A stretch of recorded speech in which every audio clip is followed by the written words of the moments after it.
আসসালামু আলাইকুম।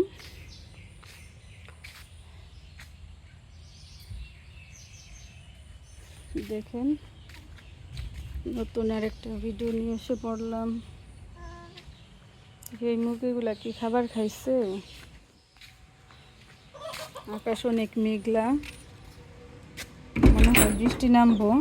দেখেন, এসে পড়লাম নতুন ভিডিও নিয়ে। আকাশ মেঘলা, সেজন্য সবাই এখানে দেখেন চুপটি করে বসে আছে। কারণ মেঘলা আকাশ থাকলে মুরগি একটু নড়াচড়া কম করে দলা হয়ে বসে থাকে। এর আগের ভিডিওতে আপনারা দেখতে পারবেন।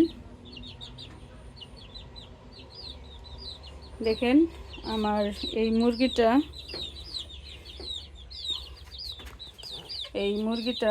দেখেন, এই মুরগিগুলা, এই যে এই মুরগির বাচ্চাটা সাদা সাদা দেখা যাইতেছে। এই মুরগির বাচ্চাটা সকালে এসে দেখলাম মুরগির বাচ্চাটার কি যেন হয়েছে, আর মুখ দিয়ে লালার মতো বেরোইতেছে।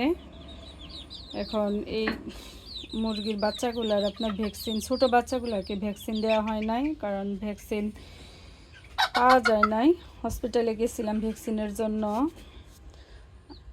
কিন্তু ভ্যাকসিনটা পাওয়া যাইল না। কিছুদিন পরে বলছে যে কিছুদিন পরে পাওয়া যাবো, সেজন্য ওদের ভ্যাকসিনটা করা হয় নাই।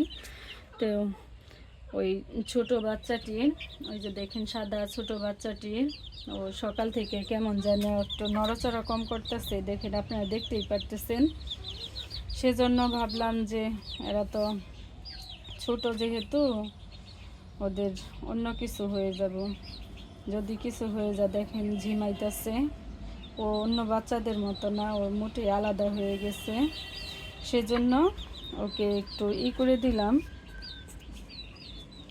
এখানে, কারণ ও তো মুখে দিলে গলায় আটকে মারা যাওয়ার সম্ভাবনা আছে, কারণ ওর গলা দিয়ে খাওয়ার মতো বয়স হয় নাই।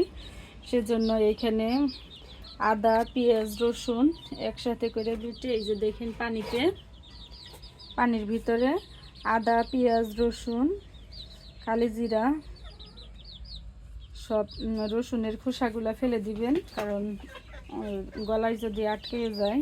সেজন্য আদা, পেঁয়াজ, রসুন একসাথে বেটে পানির সঙ্গে মিক্সড করে দিছি, দিয়ে ওকে পানিটা খাওয়াই দিছি।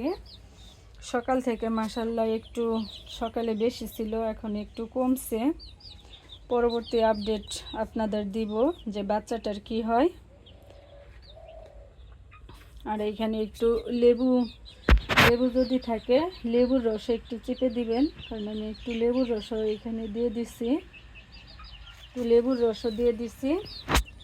দেখি মাশাআল্লাহ সকালের থেকে এখন একটু সুস্থ আছে। দেখি কি হয়।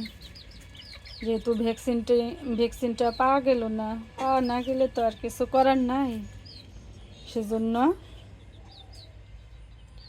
এই ছোট ছোট বিষয়গুলো আপনারা সবসময় খেয়াল রাখবেন, যাতে খামারে কোনো ক্ষতি না হয়।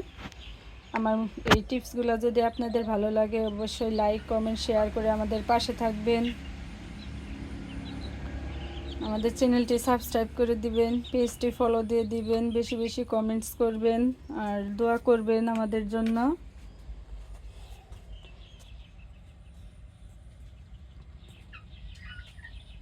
আর সবাই ভালো থাকবেন। এই ছোটো টিপসটা আপনাদের সঙ্গে আমি ভাবলাম যে এই টিপসটা আপনাদের সঙ্গে শেয়ার করলে আপনারা কিছুটা হলেও এখান থেকে শিখতে পারবেন, সেজন্য শেয়ার করলাম। সবাই ভালো থাকবেন। আল্লাহ হাফেজ।